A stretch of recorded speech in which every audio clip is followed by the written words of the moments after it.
marketing, because like Cadbury's were the ones who initially produced sort of chocolate hearts for Valentine's Day, I think in the 19th century sometime. So they were the ones who made that connection and made that a tradition.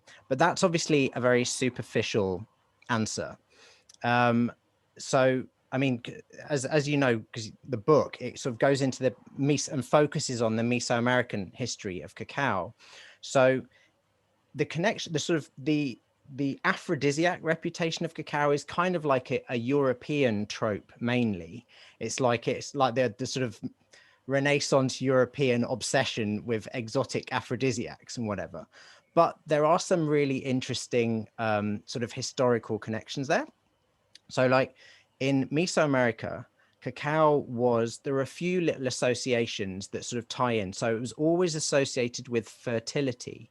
I think in the specific sense, because it was used, for example, and still is in Mesoamerican folk medicine, in curanderismo, it's used by midwives. It's recommended for breastfeeding mothers as a galactagogue. And it's also used for pregnant women, and which makes complete sense because it's nutritionally extremely, good. It's got loads of good stuff in it, and it's storable. So in famine hit countries or whatever, yeah, or if there's a drought or whatever, you can store corn and you can store cacao. So those things, that makes sense. That sense, but also the cacao is probably. This is debatable. I talk about this for anyone who's a bit of a farmer geek and wants to get into it. We know that it is probably a galactagogue. Like if anyone knows any vets, like cocoa powder is used by vets to feed horses to help mares sort of produce more milk for foals. So we know it's used in veterinary practice, and in folk medicine in Mexico, cacao is used for the same purpose in humans. We don't have anything really solid, like there's no clinical evidence for that, but there is a little pharmacological thing. This is a bit of a tangent. I promise I'll come back to the main thing of cacao and Valentines at the moment, but it's sort of like the practical. I like to link things on a sort of mythological, historical, and then pharmacological level to the theme. So, and this lactation motherhood theme will come in later, I think. So bear with my little segues. But yeah, so the cacao may induce lactation actually, because it contains a compound called salsolinol, which is produced during fermentation, which actually builds up in some parts of the brain, that like some of the little dopamine releasing cells in the brain, which in certain parts of the brain actually help to control lactation. And one of the things that was really interesting, I found from some animal experimentation, completely unrelated from like veterinary practice or whatever, they found that when this part of the brain that controls lactation is subjected to higher levels of endorphins, it becomes more sensitive. The effect of salsolinol is greater. So what this translates to is if you gave somebody chocolate, and if the salsolinol does what it looks like it does, it makes it encourages more breast milk production. It will only do so if that mother is producing more endorphins, as for example, if she's breastfeeding, because endorphins are a natural byproduct of that. A, cuddles, and B, pain, because it's painful. Do you know what I mean? So so the galactagogue effects of cacao would only be triggered in those circumstances. So it wouldn't just automatically increase breast milk production, but it might only do so. Anyway, that's a massive hypothesis, bit of a tangent. I've got it in the book, but so it has ancient associations with fertility, but that's specific and sort of small level. There's a broader connotation of fertility in Mesoamerican. That's traditional, ancient Mayan, Mexica, Aztec, Mixtec, all that sort of whole group of cultures there. There's a broader association with fertility here in the more general sense of creating possibility, because what we think is cacao was used in rituals to empower them. So, I mean, okay, so I'm having to think about how I explain this best. One of the Mayan belief systems was that ancestors, when you die, some of the ancestors go to the underworld, and some of their essence is you could draw down in ritual, and it would come down as clouds. It would appear as clouds or mist, and they called that chulel. Chulel was one of their words for life force. They had different sort of forms of life force, but chulel was the life force. You could find it in the blood, and it was linked to ancestors. So they believed in a form of reincarnation, basically. So, you know, things were constantly being recycled. You know, their soul went to the underworld and then it would emerge again and be reborn as a person or as a tree or as a whatever. And anyway, it'd be Chulel was the spiritual force associated with the ancestors. And in ritual, most of their rituals were designed to sort of draw down this Chulel and sort of coalesce it into an almost physical form that would be called its, which was, for want of a better translation, it'd be like magic power to do stuff in the world. And certain substances were thought to be very rich in this its, this sort of like concentrated Chulel. And they were, most of them were natural substances which changed state, which went from solid to liquid, like living substances. So for example, tree resin, menstrual blood, normal human blood, because they clot, you know, semen, and cacao. Oh, and rubber, like, because rubber is tree sap, right? It's chicle. It's also a living form of sap. So cacao was a sort of repository of its, and you see all these carvings in Mayan sort of regions of cacao trees with ancestors emerging from the bases of the tree. Like you've got usually a shaman with a headdress on, and from the base of the cacao tree, there's an ancestor sort of coming up. And in fact, there's a temple at Chichen Itza, which is a late post-classic Mayan site, sort of around 11th, 12th century. And there's a temple called the Temple of the Owls, because it's thought to be a temple of the dead, because they had, then there are two pillars at the entrance to the temple, which are in the shape of cacao trees. And in the base of both the trees, you've got these little guys emerging from the bases of the pillars with little speech scrolls coming out of their mouths. So cacao was associated with fertility in the broader sense of sort of soul recycling or contacting the ancestors. And I think one of the sort of pragmatic reasons it came to symbolize that is because when you drink cacao, you feel more alive, you feel enlivened. It literally enlivens you. That's a sort of prosaic reason for it. And then there are other more interesting sort of pharmacological reasons, like I hypothesize in the book, it potentiates a lot of other psychoactives. So it was consumed with magic mushrooms, for example, in rituals. It potentiates them most likely, which I won't get into today because that's not the theme of today's talk. But so the idea here is that cacao was associated with fertility in the specific sense, with fertility in the wider sense of by drinking it before and during a ritual, and therefore by extension, by using it as a sacrament in ritual, it was symbolizing one's ability to connect to the ancestors through the life force. Mm-hmm. That's a sort of summary version of it. And I go into lots of other, the reason this is a little bit not nailed down is because a lot of this is speculation. A lot of this is reconstruction. So, you know, I go into a lot of this in the book and a lot of the things that are known. But so this is what we think so far. Anyway, so, okay, general fertility. Was it used as an aphrodisiac in Mesoamerica? We don't, probably not in the same sense that it was thought of in Europe. That comes actually from when the conquistadors came over to Mexico.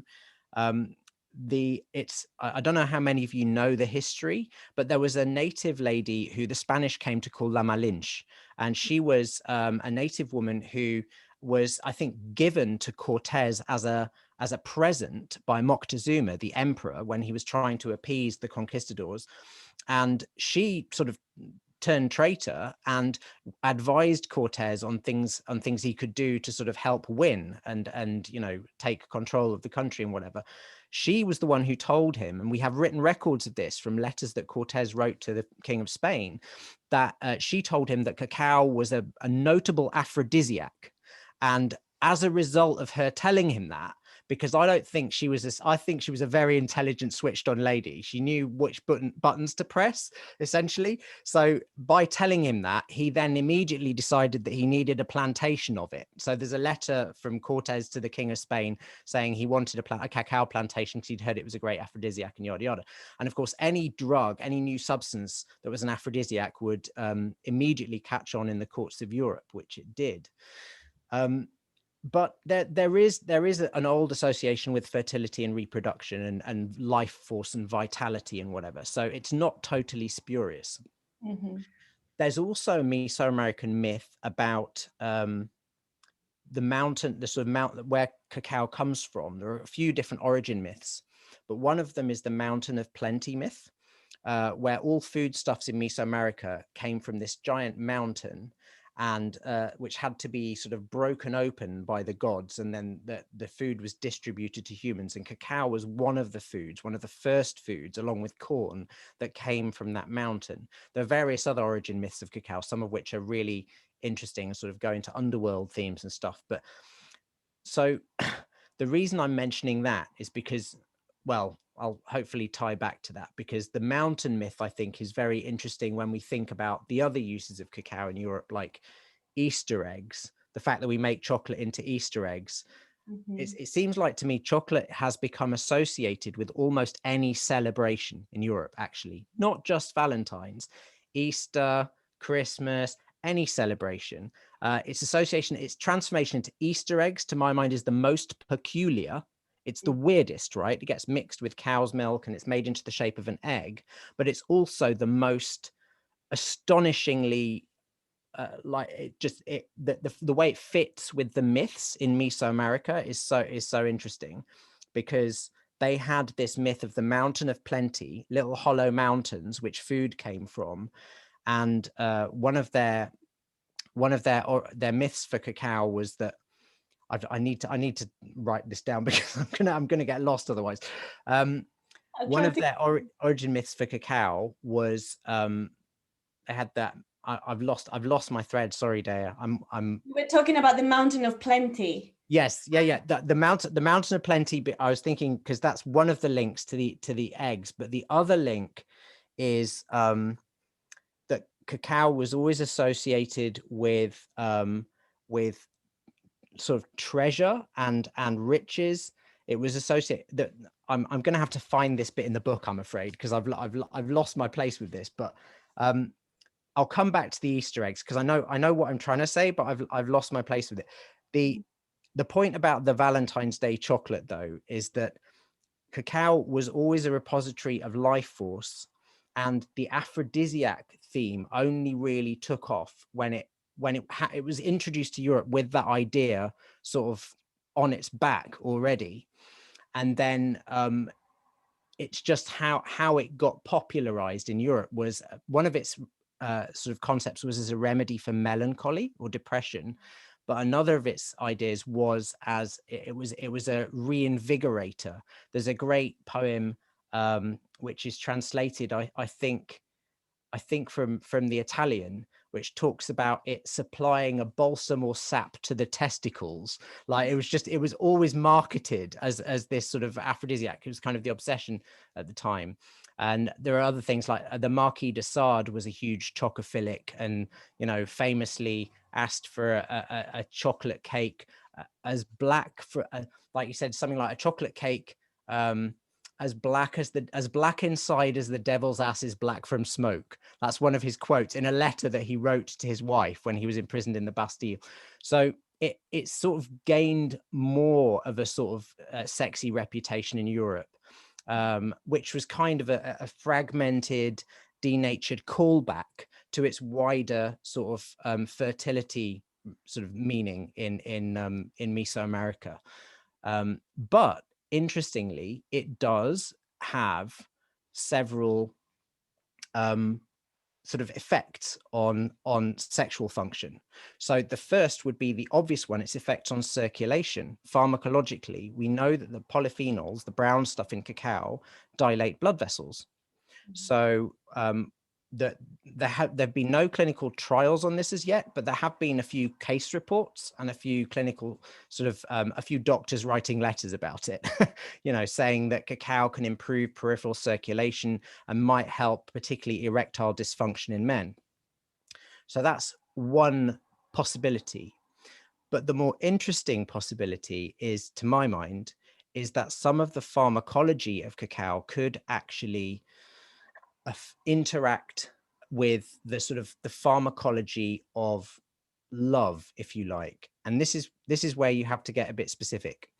This is the chapter in the book where I talk about this is chapter 5 and chapter 7, where I literally talk about, I call it chocolate love and bondage.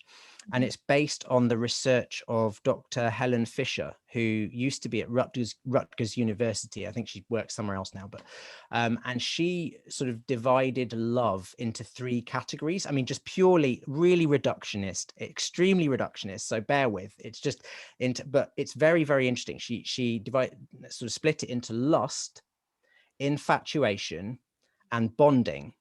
So lust is obviously the purely hormone sexual driven sort of state. Infatuation is Hollywood style love at first sight. It's the like, oh, I'm totally in love with you. You know, that's the more Valentine's-y kind of thing. And then bonding is the kind of thing you have with a partner you've been with for years, or with family members, or that kind of thing. Bonding's more like comfy slippers, and actually it's more stable. So the other 2 are much more unstable. So like lust, primarily she defined as mostly hormone driven, like testosterone, estrogen, with a little bit of dopamine, you know, desire chemical in the brain thrown in.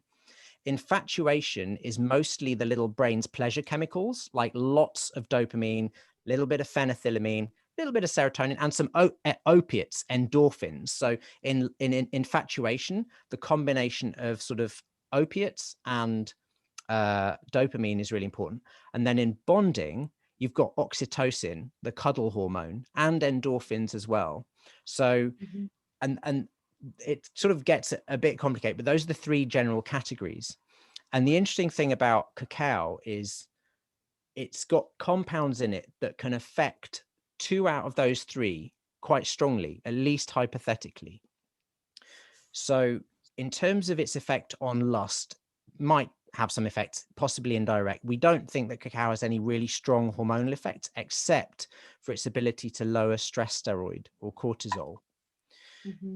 Its effect on the infatuation category, that's potentially very interesting, because cacao contains the polyphenols in it, the brown stuff, have what's known as, and follow me, anyone who isn't sort of pharmacological or whatever, I'll try and explain this, and do just, you know, ask if you're stuck, or Deya, let me know if I'm kind of like losing the thread or whatever. But the polyphenols in cacao, the brown stuff, the antioxidants, also have mild monoamine oxidase inhibitory activity. What that means, monoamine oxidase is an enzyme found naturally in the brain, in the body, and it breaks down monoamines. So monoamines are things like serotonin, dopamine, phenethylamine. They have different functions in the brain and the body. But obviously in the brain, serotonin is one of the main mood regulators. Dopamine is one of the main desire chemicals. So monoamine oxidase breaks these down. And a lot of the polyphenols in cacao are weak monoamine oxidase inhibitors. They will reduce the breakdown of those substances. You've also got trace amounts, very small amounts of actual monoamines in cacao. You've got tiny amounts of actual serotonin, a fair lick of dopamine, a little bit of phenethylamine.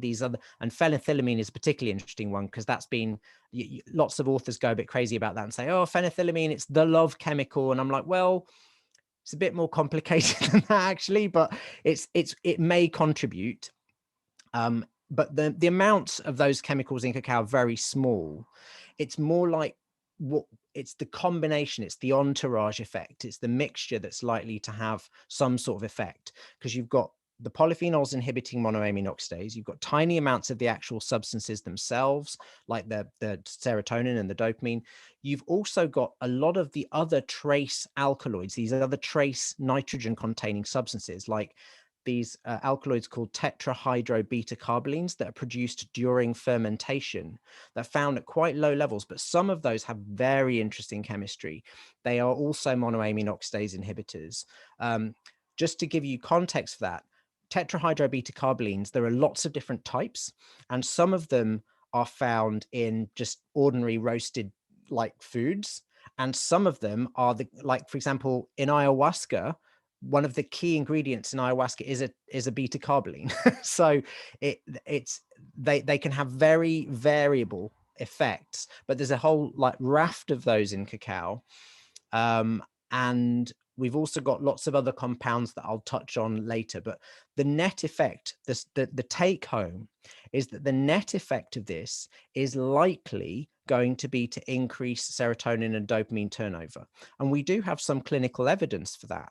There's human clinical trials showing an increased amount of a breakdown product of serotonin in the blood after consuming chocolate for several days. This breakdown product called 5-HIAA. They couldn't, like with the humans, they couldn't just siphon the fluid out of their brain. So they had to take it out the blood, right? But in rats, they fed the rats massive, because animal torture is fine, right? So they anyway, whatever. That's I'm not going to let my vegan side come out too much tonight. But like the in rats, they found that the rats who'd been fed large amounts of chocolate had a much higher serotonin turnover centrally, because they were able to, because animal experiments autopsy them and take it out of the brain. And, you know, so there's human experiments showing that there's an increased serotonin turnover, certainly. Rats showing that there's an increased amount of serotonin in the brain after consuming cacao. We also know that cacao has the effect of lowering adrenaline and cortisol, stress steroid, acutely, like immediately after consuming it within a few hours, and after, if you have it every day for a few weeks. That's going to have knock-on effects, because if your cortisol is high, that's often correlated with depression. Because so anyway, I could keep bombarding you with all these bits and bobs, but the point is, the net effect is that it's likely to perhaps amplify intention or modulate it, alter it. And I go into the book in various different social studies which suggest that too, like the new mums who ate chocolate during their pregnancy rating their babies as being happier. Old people who eat chocolate have better social connections and generally better social health and a better outlook on life. I mean, there are several more, but the point is, it does seem to translate to real life. So all of this evidence is sort of tangential, but it all seems to add up. So the infatuation bit is particularly to do, as I say, with dopamine and perhaps with the endorphins. And this is where it gets really interesting, because the endorphins are also involved in bonding.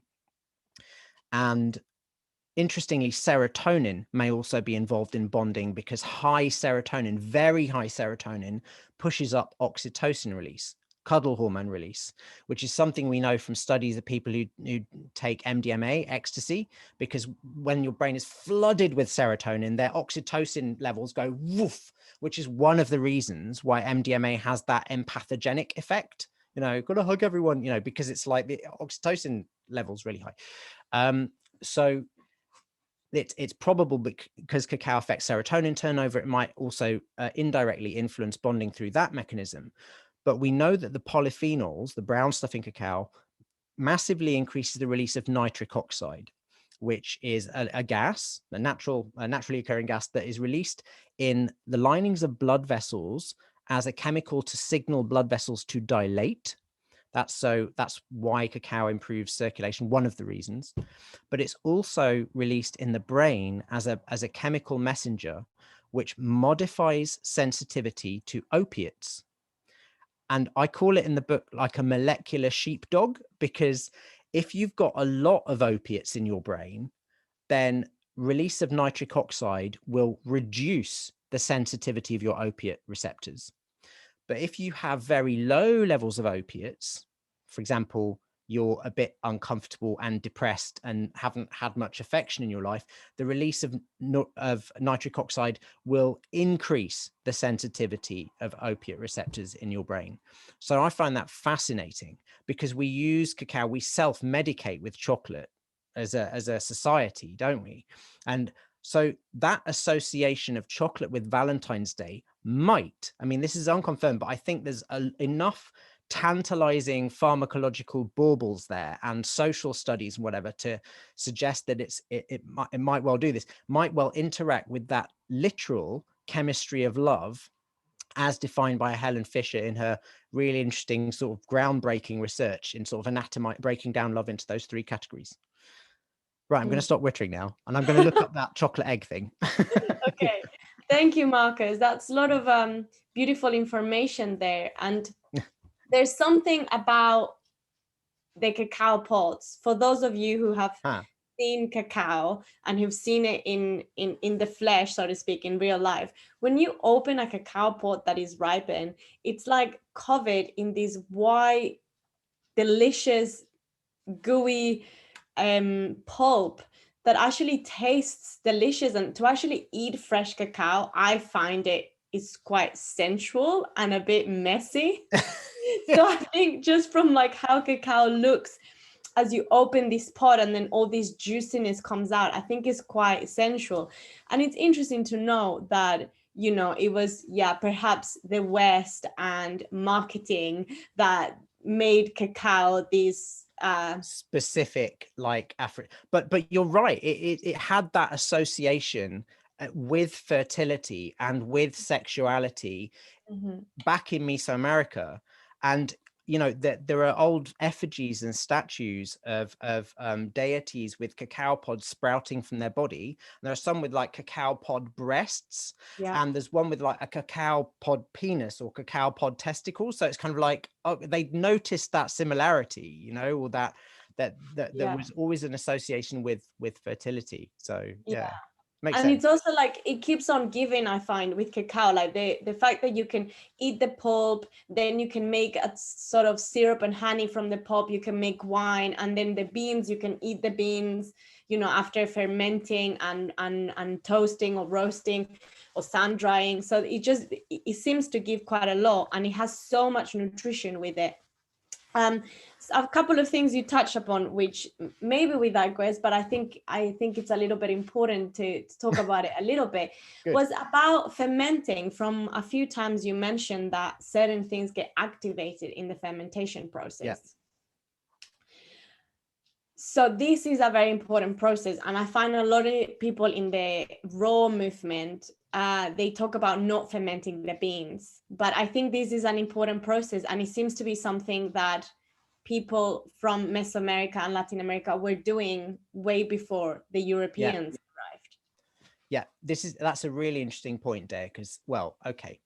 The fermenting thing is still unresolved. I mean, we think that they fermented the beans because, but there are different, like in different parts of Central America today, some people ferment the beans for several days, and some people, like in parts of the highlands in Guatemala, where they still seem to have a very traditional process. They use more traditional ingredients, they use less sugar. You know, they're just more in touch with how they used to do things, I think, at least maybe not for much longer, but they are still. The beans they sold there, at least when I visited Coban there, were what would be known in other parts of Central America as cacao lavado. You know, they're only fermented for a couple of days, but they're still fermented. Do you know what I mean? It's just, it seems to be the degree of fermentation rather than whether it was or not.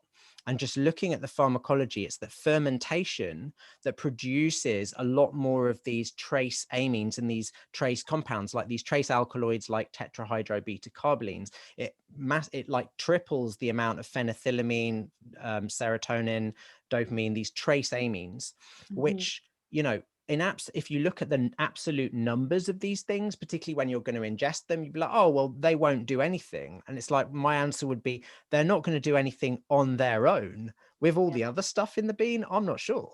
And certainly, as you well know, in your line of work, drinking actual real cacao has a very marked effect on your mood. Do you know what I mean? And your self-perception. So anyway. Exactly. Thank you. And I wanted to touch a little bit more about serotonin, because I don't know how recent these studies are, but a lot of the studies are now showing that about 80 to 90% of the serotonin that we produce is produced in our stomach.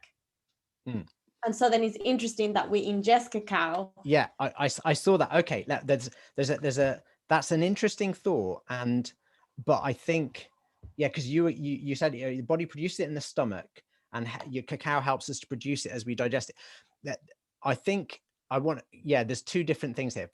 Firstly, serotonin is used as a neurotransmitter in the brain and in the body, as you say, in the stomach, but it has very different functions in those two parts. Okay, so be aware, in the stomach, serotonin, and there are also different receptors, different types of receptors. I think there are 5 or 6. They call them 5-HT1, HT2, HT3, HT4.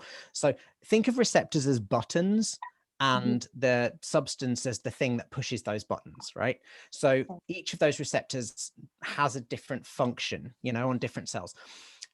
The short version, also because I'd need to look it up if I was to find the long version, because it's hella complicated and I don't know all this stuff in my head completely off pat, as you can tell. So it's like the short version is that in the stomach, serotonin receptor activation actually will cause nausea.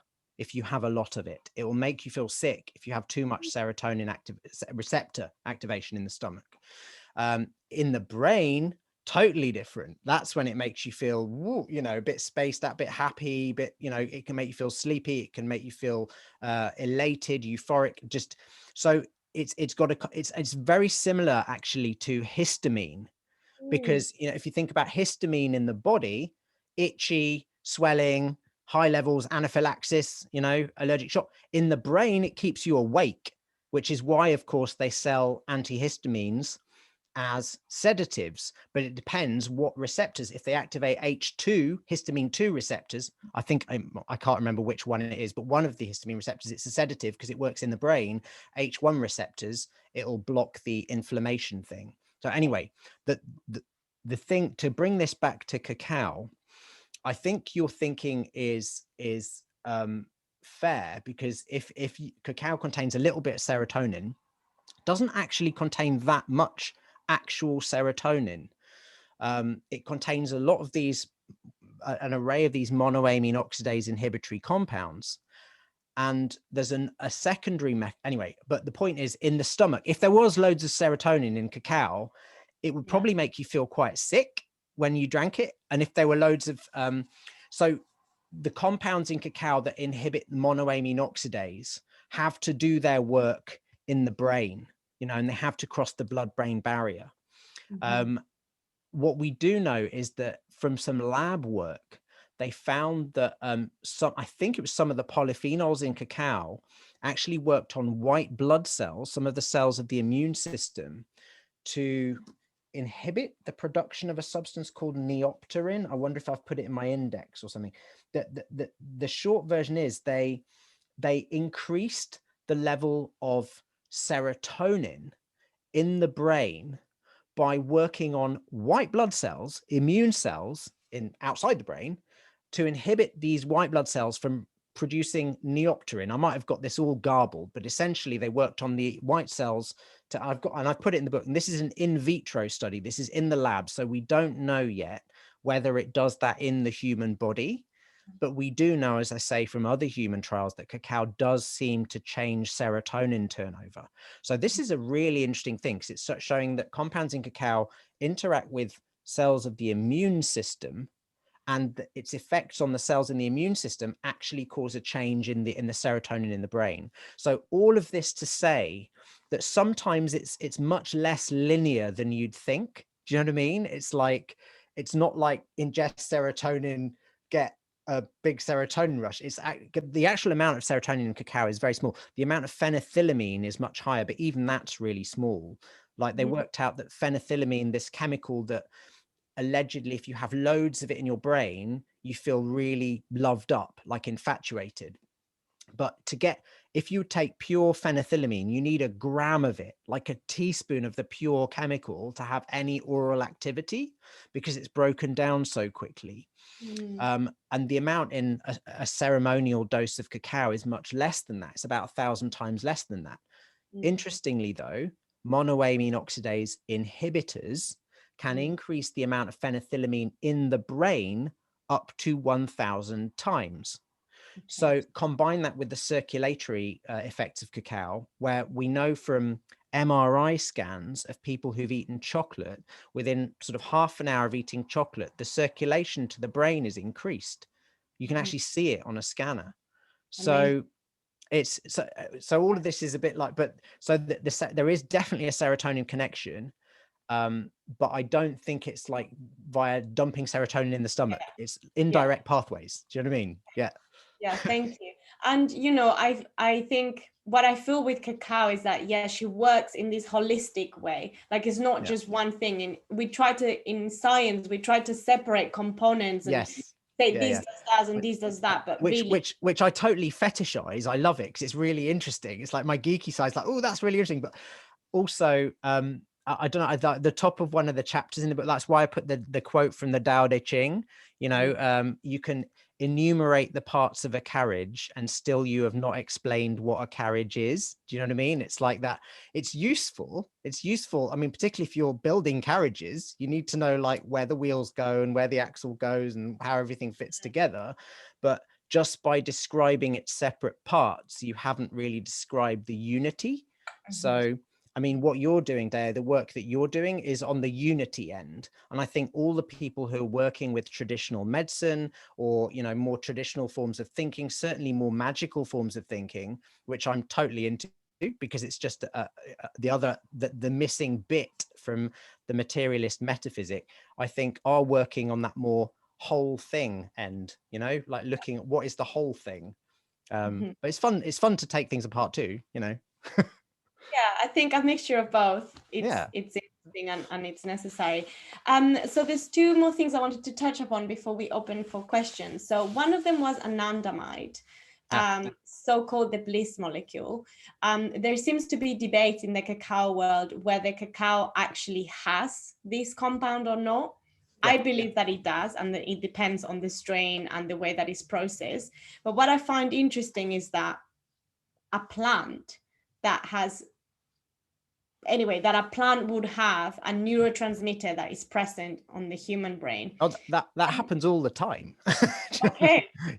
So plants do this all the time. You know, that plants are the best chemists. And also, I find that really interesting too. You know, absolutely. I totally, because it is mind blowing. But when you get into it, you find that, you know, one of the things about the substance that DMT, dimethyltryptamine, that's, you know, activated by ayahuasca, is found naturally in the human brain. It's something that's already there. And similarly, a lot of compounds that plants manufacture either resemble or are already in the human brain. So it is fascinating. And I probably, you know, you think quite shamanically about this stuff. So I think in terms of the plants, we as modern folk tend to look at them as, and this is partly a hangover from sort of Christianity, not that I'm dissing it, it's just you know, the humans as the shepherds of the world and as the most spiritually evolved being, which is very different from a lot of traditional, from shamanic societies where it's everything's on the same level, really. You know, we're not custodians of anything, we're just part of. So that's it's partly as a result of that, and it's also partly just the Enlightenment doctrine, which is fueled by that, where, you know, it's very separatist, isn't it? It's like looking at everything as sort of separate things. So when you have that cultural background, of course it's shocking, but for many traditional cultures it wouldn't be surprising at all that a plant has similar, because we're all part of the same matrix of being, you know. And these plants, we look at plants and think, oh, this is a big old tangent again, but I'm going to recommend a couple of books other than my own, and one is called I think it's called Thus Spake the Plant by Monica Gagliano. She's a scientist. It's a quite little book. It's not like a massive fat investment like mine. It's a little tiny one. But she is a scientist who was researching intelligence in plants. Really left field, brilliant. And she devised these experiments with sensitive plants, Mimosa hostilis, which will react to touch, you know. And she showed in various clever experiments that these plants have memory. They remember what's happened to them, which is technically impossible if the mind is housed in the brain, because plants don't have a nervous system. So there are all these other scientists sort of scrambling for materialistic explanations for this, like, oh, they must be recording these events in chemicals in their cells in some way. And it's like, well, how?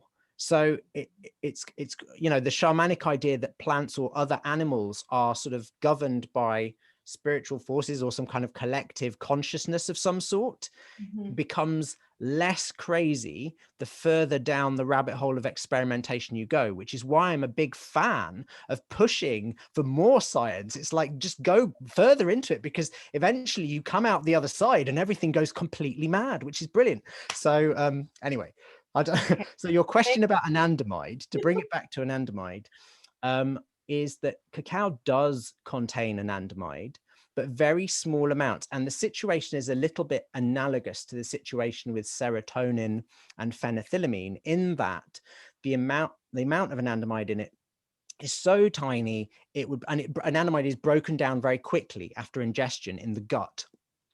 However, this is the however, and I know you know this, but it's like cacao also contains, as well as anandamide, two other related compounds, and something like N-O-linaloyl ethanolamine and linaloyl ethanolamine or something. They've got long names. Anyway, they're in the book. I mentioned them, but there's two small amounts of these things, and they inhibit the breakdown of anandamide. And the thing about anandamide is it only has to be present in very, very small concentrations to actually have an effect. So this was discovered, I mean, 20 years ago now, and there hasn't, as to my knowledge, there hasn't yet been any advance on this. The researchers who discovered the presence of anandamide in cacao did comment that the amount, it was there, but it was very small and it'd be broken down, but that it had the presence of these two other constituents which retarded its breakdown. And the short answer is we don't know. We don't know yet whether it actually contributes. I suspect it's going to be, the whole of the cacao effect is an entourage effect. It's like, yeah, caffeine is the main motor for sure. There's a bit of caffeine in there. That's the most powerful stimulant in cacao. But you can't reduce it to just caffeine, I would argue, simply because you can't just swap it for tea or coffee or any other caffeine containing drug. It just doesn't have the same collection of effects. There was, I mean, I talk about this in chapter 5. There was one a bit slightly rubbish experiment where they gave people very low doses of cocoa powder, like 10 grams.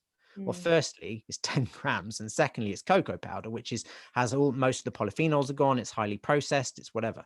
So it's pharmacologically very inferior. So they gave 10 grams of cocoa powder to a group of volunteers, and they gave this other group in capsules, and they gave this other sort of group standard double-blind placebo-controlled group thing, where they split people randomly into groups. They didn't tell people what was in the capsules. Some of them got the cocoa powder.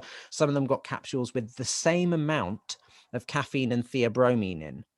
And they checked the mood of all these people, and they concluded, it was a very, very small trial, it's like about 10 people or something. They concluded there was no difference, and therefore that the psychoactivity of cacao was entirely down to caffeine and theobromine. So I was just like, it was such a crap trial, because I was like, the dose is too small, the dosage form is wrong, and the questionnaire was appalling. It was just like, it rated mood from 0 to 10. I was like, no, you need it. That's absolutely pants. You need a proper psychological mood questionnaire. Like there's various ones, like there's one called the Panas X that I looked at that seemed reasonable, where you want to assess not just happy, sad, or euphoric. You want to assess stuff like empathy, like feeling comfortable in your body, like all the different parameters of it, because cacao to me doesn't seem to be an antidepressant per se. It seems to me to change the way you relate to yourself. Do you know what I mean? It like makes me comfortable in my own skin, and sometimes it makes me euphoric, and sometimes it doesn't. It just makes me feel comfortable in my skin and in the world. And obviously some people it'll affect differently, but anyway, yeah. Thank you. Yeah, I find it has different effects on people, and something, I believe very strongly about the energetics of it and the spirit of cacao being a very powerful spirit that helps people connect to what they need in the moment. So sometimes cacao can make you very happy and euphoric, like you were saying, and sometimes it helps you go inward and tune into what you need to tend within yourself. And I know that sometimes people drink cacao and they go through these experience of releasing and loads of crying and mourning from somebody that they have loved and has I think that's right. And but I think it goes back to what I suspect, what I hypothesize that the Mesoamerican use of it was, which was as a potentiator in ritual. It literally is a potentiator. So they would use it, you could say, in a reductionist way. They probably used it to potentiate the effects of the psilocybe mushrooms, for example. We know it was drunk with the mushrooms at feasts. We know the mushrooms were used sacramentally and shamanically, and we know that they were usually drunk with cacao or alongside. And we know from reports, from anecdotes of people using cacao, that it potentiates the effects of the mushrooms. And we also know that that psilocybin is probably made more potent by monoamine oxidase inhibitors. So anyway, all of that. But that's really reductionist. We also know that cacao on its own, I mean, we don't know this. I speculate that it's a hedonic modifier. As I say, that's my little phrase for it. Just that the ability to modulate the pleasure circuitry. So the analogy I make in the book is like, say, a pure stimulant or euphoriant would just turn up the volume. Like if you took loads of amphetamine or some really stimulating plant like khat with loads of cathinone in it, you just get a flood of dopamine and like the volume goes up, right?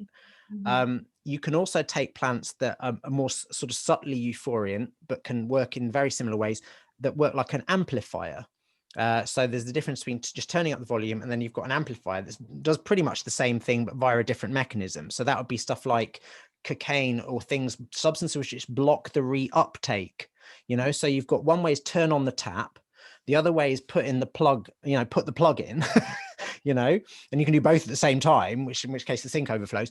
Or you can have the third methodology, which I think cacao is. And this is sort of analogous to, rather than turning up the volume or turning on the amplifier, it's just playing with the mixing desk.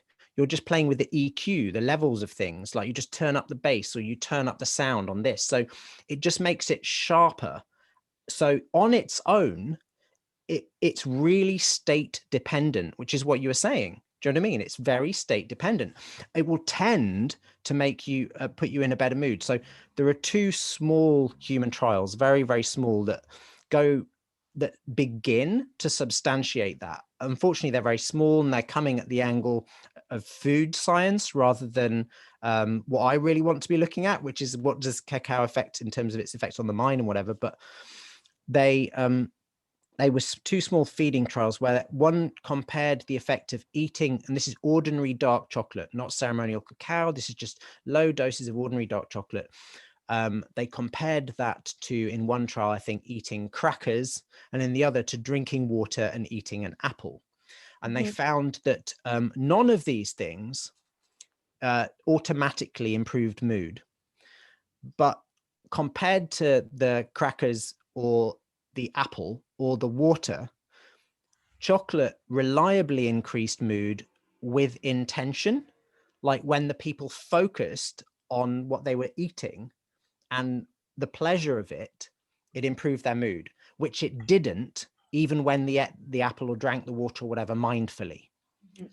So it seems to me to have a certain, but that's ordinary eating chocolate, which is several magnitudes of potency lower than a good sort of 40-gram dose of ceremonial cacao, which is, significantly more potent. But I thought that was fascinating because I found those studies after I'd looked a little bit at the chemistry of cacao and sort of looked at what each of those chemicals did, and then thought, this looks like they would work like this. And then I came across those and I was just like, okay. But we've only got that very preliminary evidence, and like I say, some social evidence in elderly people and in various populations. So who knows? Okay. Thank you, Marcos. Yeah, and then just to round up with that, I find it, and we've come to it, it's about the power of intention. Yes. Right. I always say to people, cacao listens to our intention and then help us exemplify that. And you just talk about that trial, which pretty much shows about the power of intention, but then shows, the power of it with cacao as opposed to just anything else. So is there anything you want to add to that little bit of about cacao or chocolate and intention and how they combine together? Not yet, because I mean, as I say, my hypothesis is that I think in Mesoamerica, cacao was linked to the underworld because I think it was seen to be this repository of life force, enabling you in some sense to get connected to the ancestors in the blood, the chulel, the life energy from the ancestors that was in you. And so I think that's what it was seen to be about. So I don't know exactly how they'd have used it, other than we know that it was sacramentally important, that it was linked to the ancestors, that it was used in ritual, and that it was used alongside the mushrooms. But I don't have anything to add to that now, other than my own empirical observations, which are no more valid than yours or anyone else's here, because, you know, we presumably everybody here has consumed cacao or at least chocolate and has some knowledge of how it makes them feel. But I think it's a useful thing just to bear in mind that if this is a substance that was sacramental and that can increase the effects of your positive intention, at least on your mood, and I think perception is 9/10 of the law. I'm not part of the new age group who thinks that if like whatever you want reality to be will become it, because I think that's a very modern notion that I don't think is fully true. But I also think it's true that how you perceive things very much affects how you receive things. Do you know what I mean? How you perceive is how you receive. So if you can change how you perceive the world, then a very difficult situation can become much less difficult. So cacao as a tool, if it indeed does that, is extremely useful. And we're probably using it all wrong. You're not, but you know, most people. No, we're not. Ceremonial community is it, and people. I feel we are waking up to the power of intention. Yeah. But anyway, thank you so much, Marcos. You and I, as we know, can talk about cacao and chocolate forever. For quite a long time. Yeah. Yes, and there's so much to talk about. There's so much to share, and you can really see it in this book because there is so much information within it, and it's just wonderful. I love this idea that I feel from the book that every time you went down a rabbit hole, there was 10 other rabbit holes to go down into, and there's like more that keep coming. Yeah, it's always never-ending story. And even just before, as you published this book, then the discoveries of the ancient temples in Ecuador. Yeah, I was. So that's the you told me about that. I had no idea. I was so excited. It's like that's the only thing that the book is missing. But other than that, it's amazing. So thank you so much for spending the time and the effort that you did into. Thank you for having me. Great. Well, I like to open the space for questions for some moments. So we've had some comments on the book on the chat. Natalia is asking if where was the question? Was something about the beans? Yeah, there you go. She says regarding a question regarding, is there any chance in the UK or from Europe to buy quality cacao beans, or is it better to buy from an internet shop or farmer located in Mexico? Thank you. Yeah, that's a good question. I would try and buy it from, if you're buying the beans, buy from a farmer in Mexico or in Guatemala, if you could, rather than an internet shop. I did put in the back of the book the address of 2 cacao growing organizations, one in the highlands of Guatemala, who are desperate to break into the international market. So, I mean, I don't know how good they would be at sending out smaller amounts, like 5 kilos or a couple of kilos, but I think if enough people started ordering, maybe they'd get their head around it. And this other organization in southern Mexico called AMCO. If you can get them from farmers, because then you'll know where they're grown and how good they are. Yeah, I mean, that's the question that I would also like an answer to, because at the moment, it's become really hard to get a reliable supply. I'm trying to figure it out. So I'm trying to see if we can get the beans a reliable supply.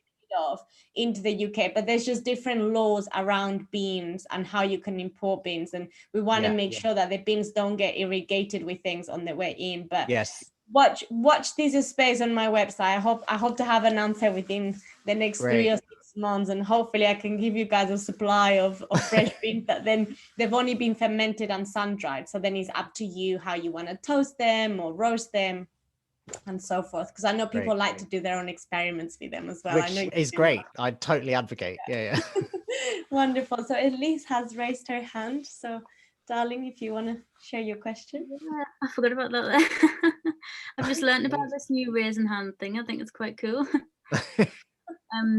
My question actually was just from the little conversation there in the comments about using so I'm drinking valerian root at the minute, but I find cacao can be really stimulating sometimes, but I didn't know how. I think from my history, from my previous days of drug taking, when we take ecstasy and Xanax, and the mixture of those, it's like you just wouldn't really.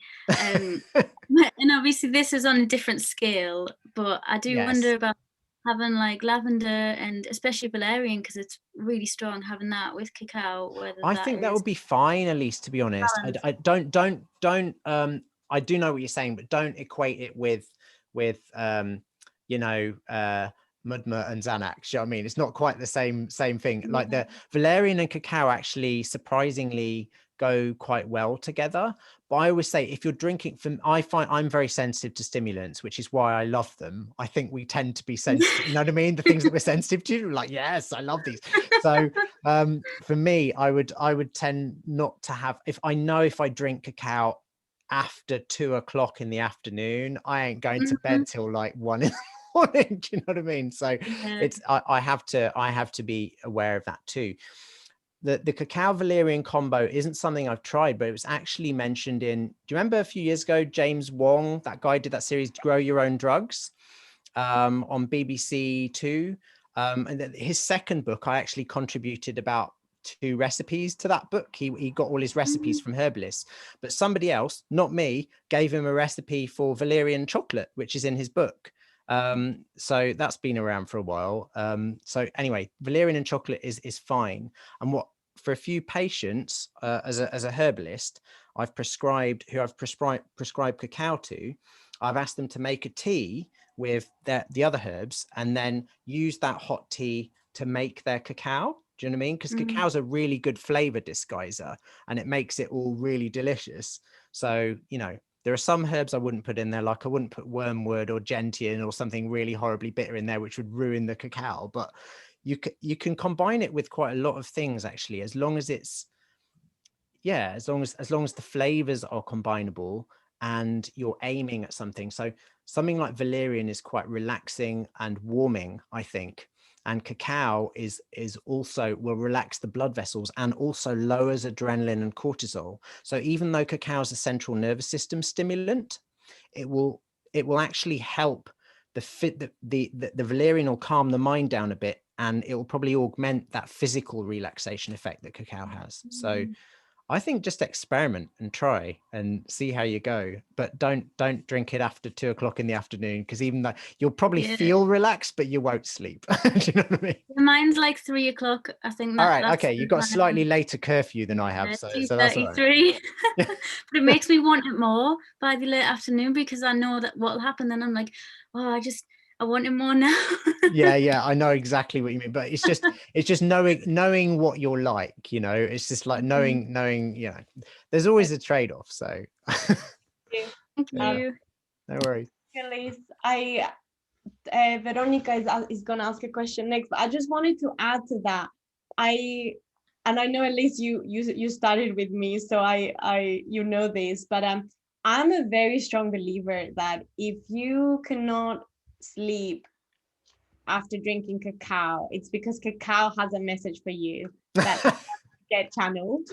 So there's something that wants to help you release, or there's something that wants to share with you, because it happened to me a couple of times where I've like drink cacao and then I can't sleep. And then, you know, one time I just sit up and I was like, okay, I'm going to stop fighting this. What is the message that wants to come through? and something came through, and then I slept like a baby afterwards.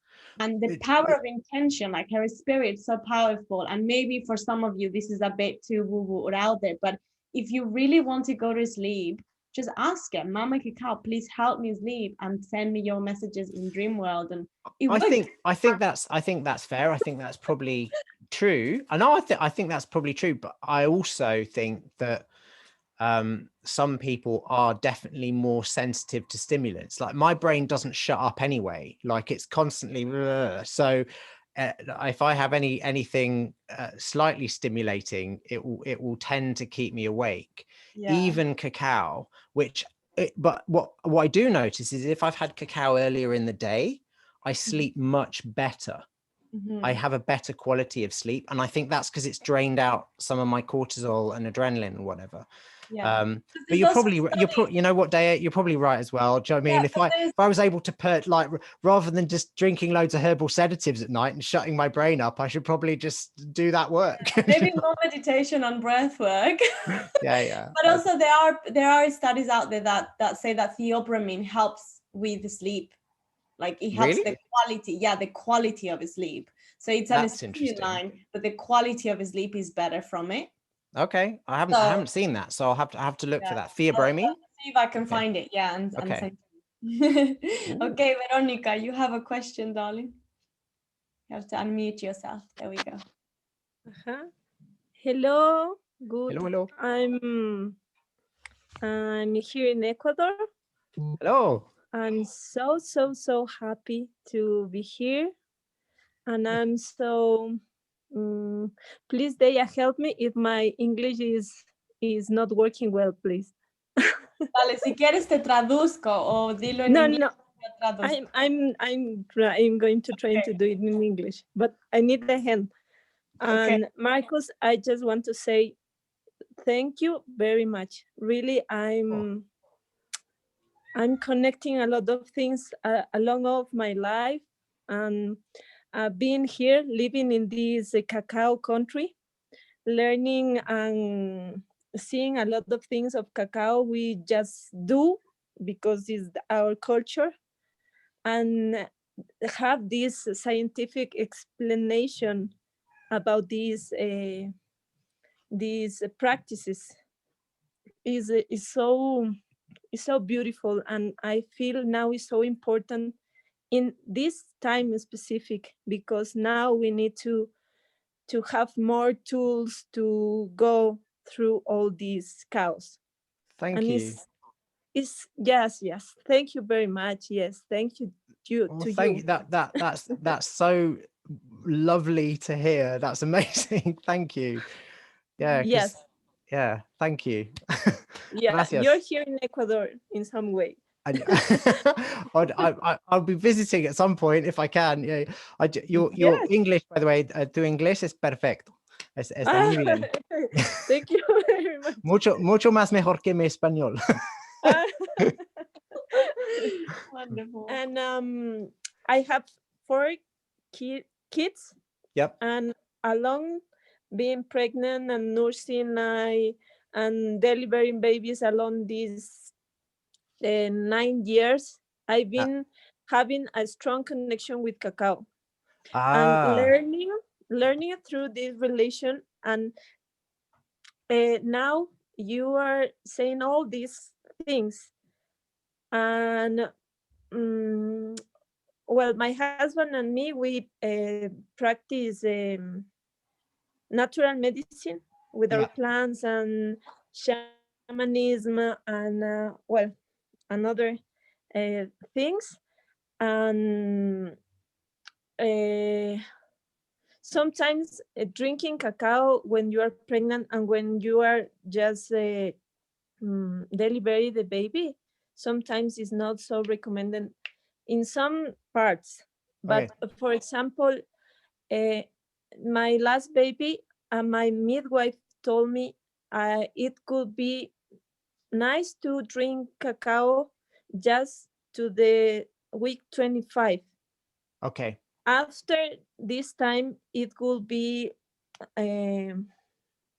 not dangerous, but it could bring on a slightly earlier birth because it's a stimulant or something. Okay, yes. got you. Yes. Yeah. Yes. So it's sort of like it has more of a tonic strengthening effect earlier on in the pregnancy, but then later on just stay, because it could actually cause you to go into labor possibly. Was that?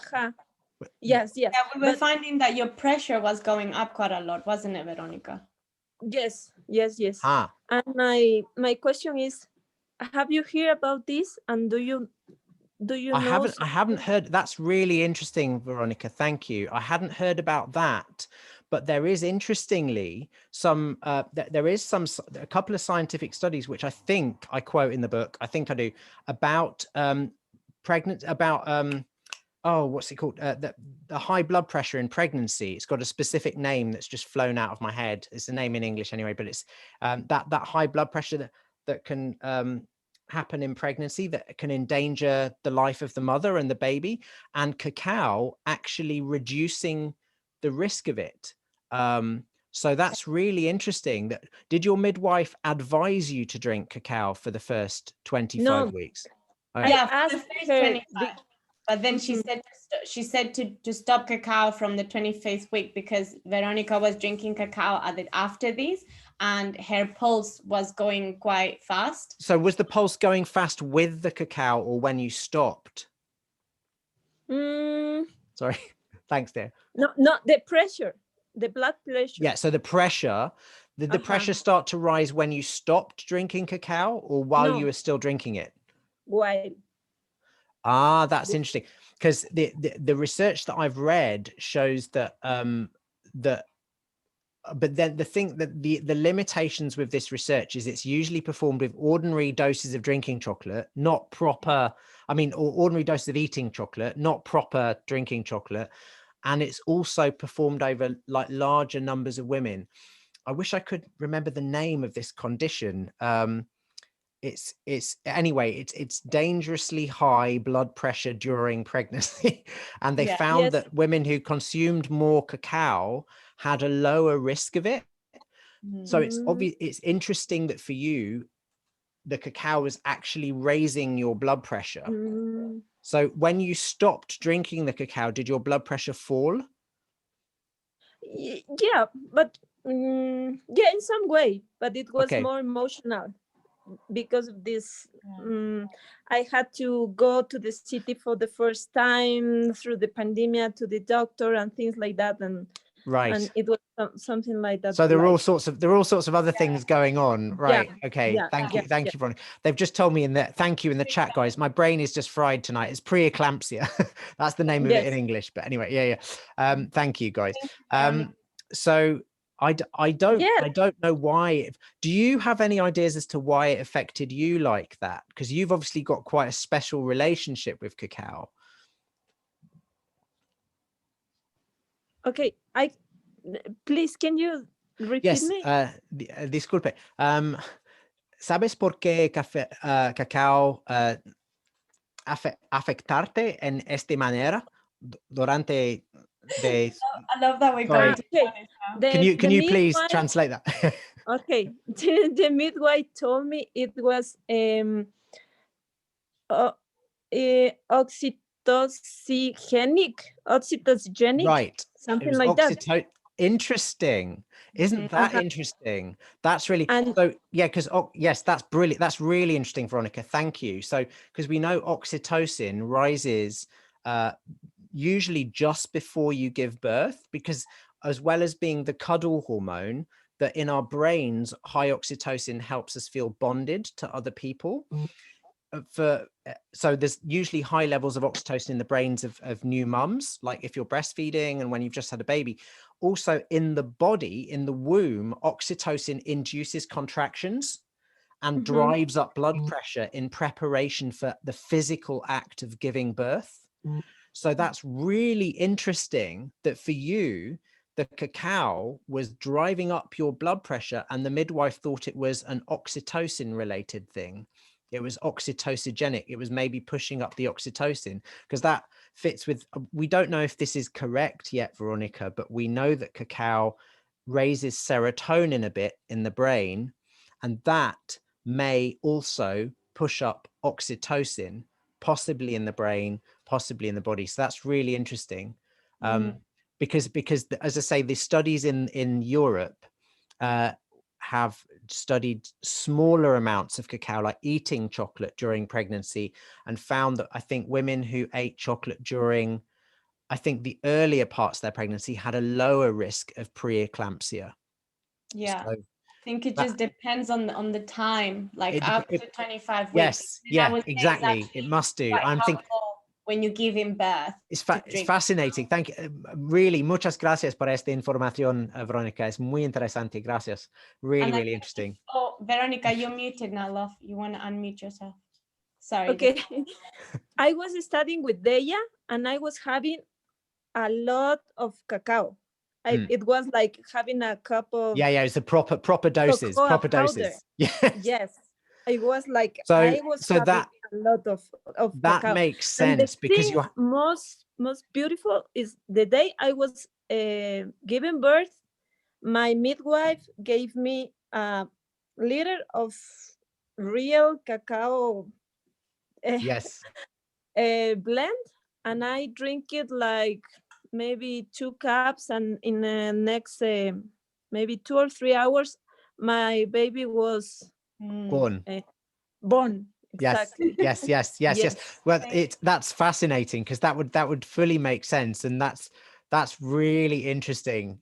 Really interesting, because it is that higher doses, if cacao works in this way to push up the serotonin in the brain. And probably, I talk about this a little bit in the middle chapter of the book, about maybe affects oxytocin in the brain and in the body. If it does that, particularly, it will be the higher doses that do that. It won't be little doses, it will be the high doses.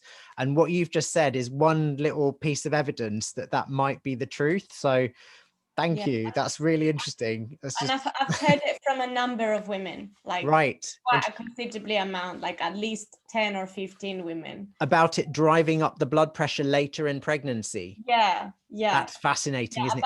It feeling really good for them earlier on in the pregnancy. But not in the latter few months. Their body automatically just didn't want to drink as much, and then it went out. And then when it was coming to give birth, they were like really feeling to drink more. Yes, that's totally fascinating. Thank you. Gracias, Veronica. Thanks, Deya. We have Hina here has a question. Yes, darling. Please unmute yourself and ask away. Hi, everyone. Hi, Marcus. Hi, hello. Deya. Hi. I'm a breastfeeding peer supporter, actually, for one of the things that I do. And I found that, and I've also birthed 3 wonderful babies myself and had cacao. I found, like you said earlier, that cacao can be a stimulant. So it depends on your body, and it's looking at each person holistically and saying, well, hang on, are you more sensitive? Is it gonna be more of a drive for you? Is it more of a stimulant for you? Or is it more of a relaxant? So it's just looking at the individual and asking yourself what works for you. And I found a lot of the women that I've worked with, they do tend to, it's been a mixed batch, but a lot of them use the cacao to help have the uterine relaxant method, if you like, towards the end of their. Similar in the Middle East, they increase their date intake so that it helps with uterine before birth, so it softens the tissue area, etc. So that's really interesting. I didn't know that, Hina. I mean, I'm wondering if that's partly the circulatory effect as well. Do you know what I mean? Like increasing the pelvic circulation. So that might deliver more nutrients to the baby, to the placenta, and just anything that sort of gently increases the pelvic circulation might help there as well. So that's fascinating. And I mean, for me also, it softened, it helped really relax that area for purposes, etc. We don't look at it like that. I do hypnobirthing as well. So it's more just a very soft easing and opening, and just relaxes that whole region before you birth your. And it responds to that too. So not in the sense that if you have it, say, I've noticed like during the different pregnancies that if you have a lot of it during the pregnancy, baby's more active, like kicking around in there. And just like you might be more awake in the evenings, for example. But like you said, if you have it earlier in the day, you do sleep better. So again, Like I've noticed it swings around. I find this question really fascinating because there are a couple of studies in there, and most of the studies are very positive, and then there's one slightly negative study. So the positive study was like, there's one on the behavior of babies. I know we're off the topic of Valentines. This is fascinating, so I'm loving this. But there's one about the I think it was the University of what? Sorry. It's true. It's fine. Yeah, so one was University of Finland, I think it was, and they it's where they took like 300 new mums in Italy, and they surveyed them, and the ones who had drunk or eaten chocolate, like just ordinary chocolate, throughout their pregnancy, rated their babies as being happier at 3 months after the babies were born. And so this was fascinating. And what was notable was that even the mums who were stressed rated their babies as being happier, particularly very stark contrast to the mums who were stressed and hadn't had chocolate during pregnancy. Their babies were probably horribly miserable or something. But anyway, the point was there was a notable discrepancy.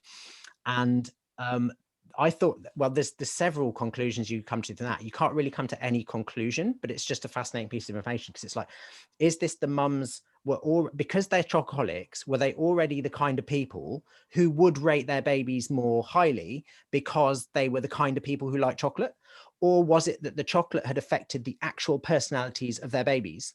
Or had it affected the perception of the mothers? And so there about the research done for The Secret Life of the Unborn Child?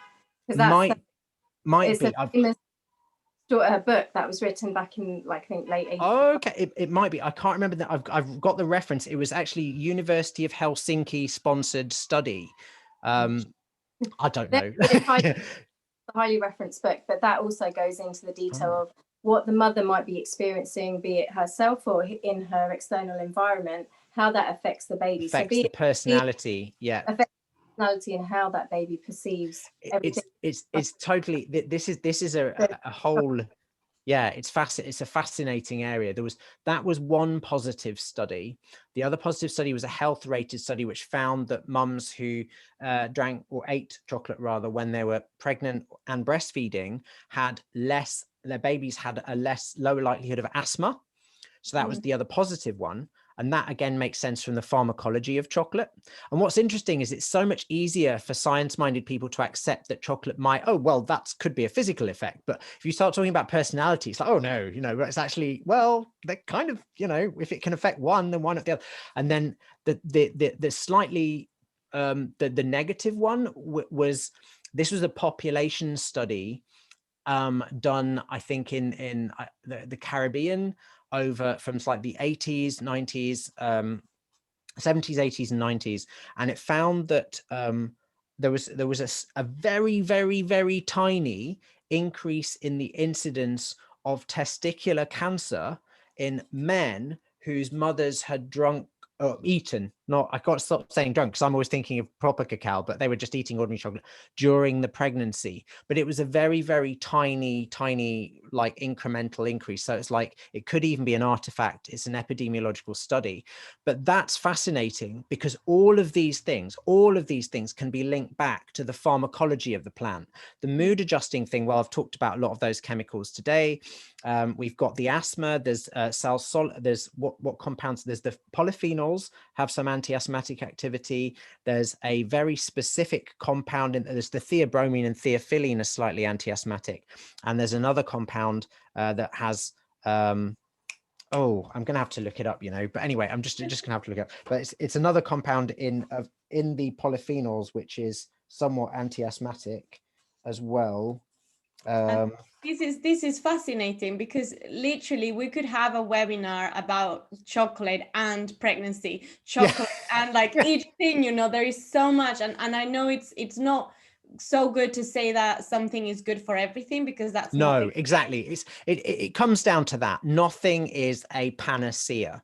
The only thing that's panacea is probably oxygen. And even then there's probably circumstances where you don't need more of that. Do you know what I mean? So maybe if your house is on fire, don't need more oxygen, but you know what I mean? It's just like, it's true that cacao is pretty as an extremely benign substance, which, you know, a handful of people it's not good for. There are people who it's not good for, and there are certain circumstances where it's not good, you know, it's like everything. Yeah. And you know, I look forward to the day when scientists do their research with chocolate and real chocolate, right? Because we know not all chocolate is made equal. So like, well, you know, this is the thing that I'm like banging on about in every chapter of the book, and like I'm always like saying, well, in this study they didn't even differentiate between like white chocolate and dark chocolate and whatever, and it's just it's such a big difference. Yeah, it's huge.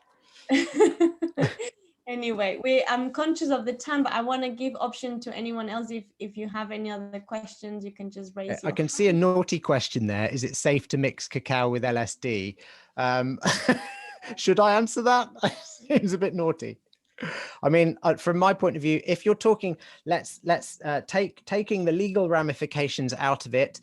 If I was to pure pharmacological safety aspect, the answer would be yes, because physiologically it has no toxicity, like the LSD has no physical toxicity. It depends on the context. If you're talking about somebody who is has schizophrenia, or has a family history of schizophrenia or anything like that, then the taking LSD is not a good idea for those people. But in terms of your physical thing, then that's fine. So yeah, I do find that we were saying earlier that cacao does exemplify things. It certainly amplifies the effect. So I personally, if you're going to be historically accurate and bearing in mind obviously legalities and you know all of that, but speaking hypothetically, if you were to take cacao with psilocybe mushrooms, they have a shorter duration of action. They last for 3 to 4 hours, whereas something like LSD can last for 12 hours plus. So I think you might be better off doing it with something like that in the hypothetical scenario that you were to experiment. Yeah. So Ali has a question for you. She's asking, if you drink hot or cold ceremonial cacao, will it have the same benefits? Oh, that's an interesting question. You see, cacao was drunk both ways in Mesoamerica. It was drunk hot and cold, but I don't think it was really drunk cold. I think it was drunk tepid because it was drunk with room temperature water. And we know that cocoa butter melts between something like 26 and 32 degrees Celsius. And to mix it with water, you can't have cold water. Well, you know, unless you've got a super powerful blender or something. So yeah, I think tepid, or my suspicion, although I have no evidence for this or whatever, but it makes sense, it'll be that hot, when it's hot, because it's going to have more energy in it, the molecules are going to be moving around more, it might work a little faster and be a bit more active. That would be my suspicion. But I think you could drink it room temperature or hot, and it's not going to make that much of a difference, to be honest. Yeah, I would personally not say like refrigerator cold, because like I said, it would just separate, and it's not gonna. That's the real danger, isn't it? That it would solidify the cocoa butter, and then it would separate, and you'd have weird lumpy chocolate. Yeah, which is Veronica has another question, but I just want to touch upon Kate. Kate is asking if you could write down the names of the books that you recommended. Sure. It was I think Monica, I think it's called, that's Monica. Sorry about my shaky, I've got my laptop on a box here, otherwise you'd be looking up at me from like there. So Monica Gagliano. I'm conscious of the time, so if anybody does need to leave, we won't be offended by that. No. I just want to check here. Yeah, Veronica, you have another question? Yes. I used to when for the coffee I use cacao butter. Right. And now hearing you talking about cacao and all these respiratory benefits, cacao butter will help to asthma. Cacao, probably that's maybe not, it depends, because probably not asthma. It might be the cacao, the brown stuff in cacao, the actual cacao itself. But I found different opinions among different curanderos in Mexico.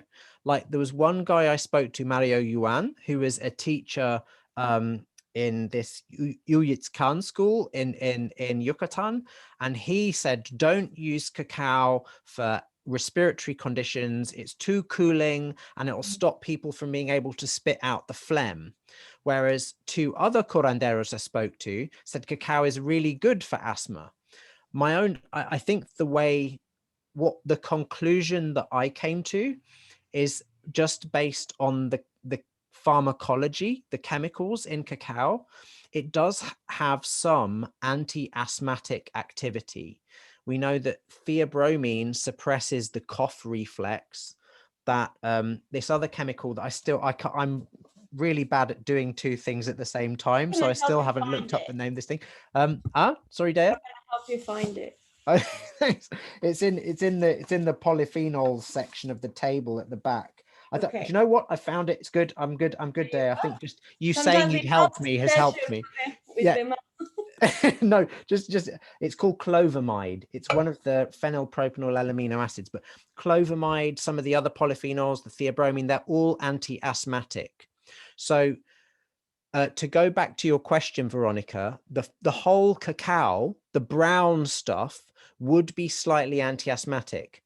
The cocoa butter, because it doesn't contain those compounds, it's mainly just the fats, wouldn't be anti-asthmatic, but it is sometimes used in traditional medicine as a cough remedy, but it's not so much for asthma, it's more just because it soothes the throat, in the same way that glycerin would soothe the throat, or honey, because the vagus nerve, which is a nerve which innervates both the lungs and the stomach, it's like a common nerve pathway. So if you soothe the throat by drinking something like cocoa butter or honey, then it also sort of reflexively calms down spasms in the lungs. But I don't think cocoa butter would help asthma, but cacao might. But going back to Mario Yuan, this guy who had a caution about cacao, and he said it's cold and it'll stop you spitting out phlegm from the lungs.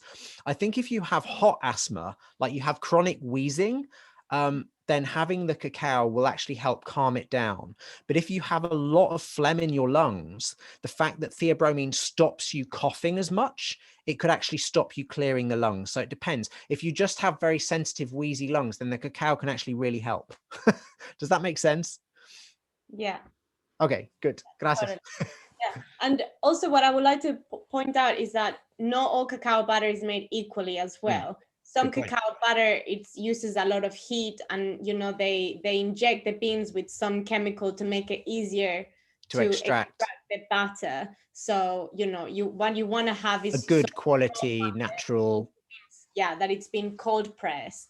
Yeah. So cold pressed butter is not white. No, exactly. It's off color, and it smells cacao-y. It smells properly chocolatey. Yeah, it actually smells like white chocolate. It's like chocolate. Yeah. Wonderful. So I'm just responding to a question. Just so that you all know, yes, I will be emailing you a recording possibly by Monday that will be available for about 11 days. And then for those of you who want to keep the recording for live, you can buy it as a donation with a donation basis, and the money will go into CacaoAmor's fund. Okay. So somebody said arginine in the cacao can reduce the body's resistance. Oh, Laura said this. Arginine. So yeah, got it. In the cacao can reduce the body's resistance to viral infections. Yes, I don't think that's true. In terms of the amount of arginine in it, I don't think it's look. I don't know. I don't think there's a body like governing how these things are pronounced, Deya. So I don't know. That's just how I pronounce it. Yeah. The arginine, I think, I don't think there's an exceptionally high amount of arginine in it. And in any case, I wasn't aware that arginine suppresses the immune system. I think you might be thinking of the the arginine lysine thing, where if you have a lot of the amino acid lysine in your diet, it helps to suppress the herpes virus, you know, that causes cold sores. Whereas if you don't have, an arginine and lysine are amino acids that compete with each other a little bit. So if you have too much arginine, then people get cold sores. It's not because the arginine suppresses the immune system. It's because there's a competition between those two nutrients, and just having, I can't remember the exact mechanism, but it's not because arginine actually suppresses the immune system. In any case, I don't think there's an exceptionally high amount of arginine in cacao.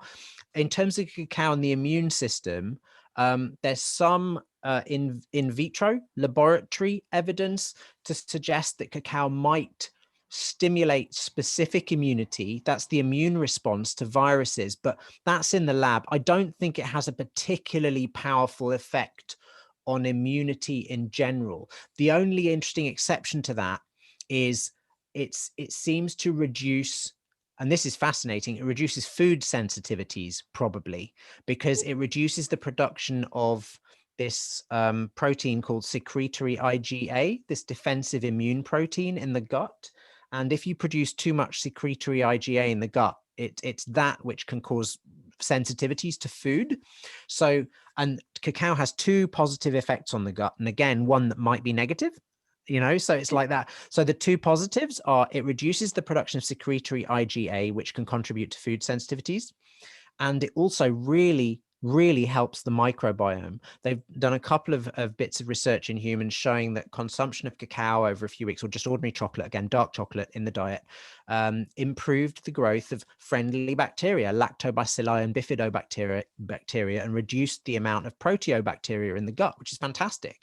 So it really benefits the microbiome. The slightly negative thing is a potential. It's another little whisper. We don't know, is it? And that was in an animal experiment. They found it was the same one where they were testing food sensitivity in mice, and they gave them huge doses of cacao and then made them eat stuff that made their guts inflamed. They found that the ones who'd eaten the cacao had a less strong inflammatory reaction in the guts, because the cacao reduced the production of the secretory IgA. But they also, on autopsy, had a sort of more flattened gut lining. So cacao, I think, may improve the microbiome, which is really important because that'll reduce inflammation. It'll help your mood. It'll help absorption of stuff in general. It may reduce sensitivity to other foods, but it may also slightly thin the gut wall, possibly, hypothetically, don't know. Do you know what I mean? Okay, thank you. Yeah. Oh, wow, that was a lot of juicy information. I still never found that thing about Easter eggs, but anyway, About whatever, it's in the book. It's not written Easter eggs. Yeah, I just, it was a really, anyway, whatever, never mind. It's fine. Okay, so I think we're going to come to a closure. Anybody has any pressing questions that must be answered now? Can't see any raised hands. I do have a question. Narda, go on. Hi, how's it going, hermana? So yeah, I have a question. I also serve cacao ceremonially. Brilliant. And some people do ask me, like, how much should I have? Like, I want to feel the euphoria, or I want to feel, how much do I need to have to feel an effect, And I find it, a lot of the times I give like the same amount to people, like I know how much to serve. But some people do have the heart conditions, or older people, which had also served before, and I do give them smaller amounts. And even with that small amount, they feel like, oh my God, I want to cry. What's happening to me? So, maybe that, like, and what do you recommend for me to tell to people that just want to, like, kind of like when everybody wants to try medicines, like medicine junkies, like, they want to go hard or go home, basically. They want to go straight for the top shelf. I don't know. I mean, Deya will probably have something to say about this as well, because Deya does ceremonies too. So my view on that would just be, do what you're doing, basically. Just give people a sensible amount, because what you don't want to happen is give one of these people like, I want a really high amount, a massive high amount, just because they say they want it, and then they're throwing up, or they, you just give them the amount that your usual amount that you think is right for them. Give them a good amount, but a cautious amount. And then if they're okay with that, they can take a top-up dose after an hour or so, you know. Is that what you normally do anyway? I don't usually give them more like plant medicine, you know, like come back Fair for enough. the second I course. mean, I think it depends on, for me, but I don't do ceremonies, right? I make my own cacao. I drink my cacao.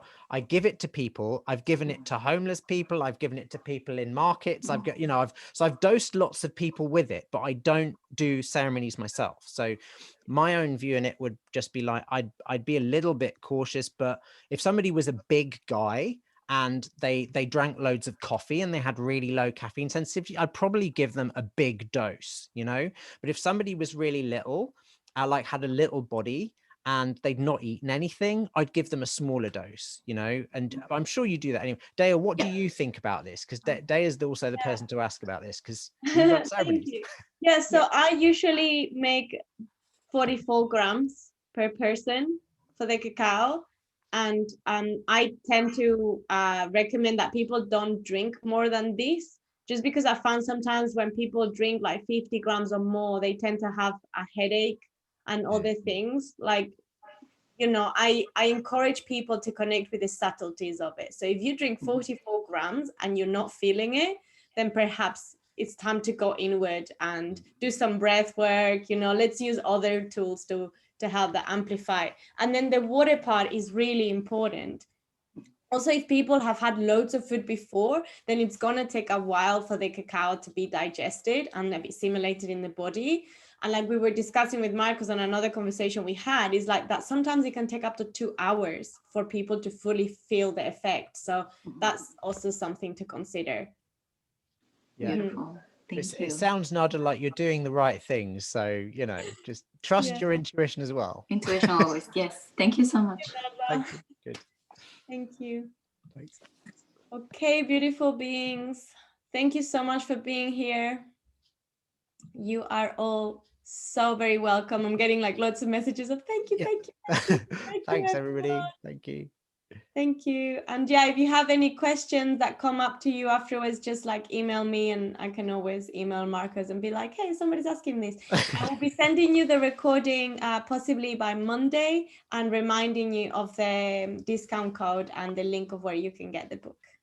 Thanks, Deya. Thank you, Deya. I just had to go and make some. I couldn't wait. Thank you so much.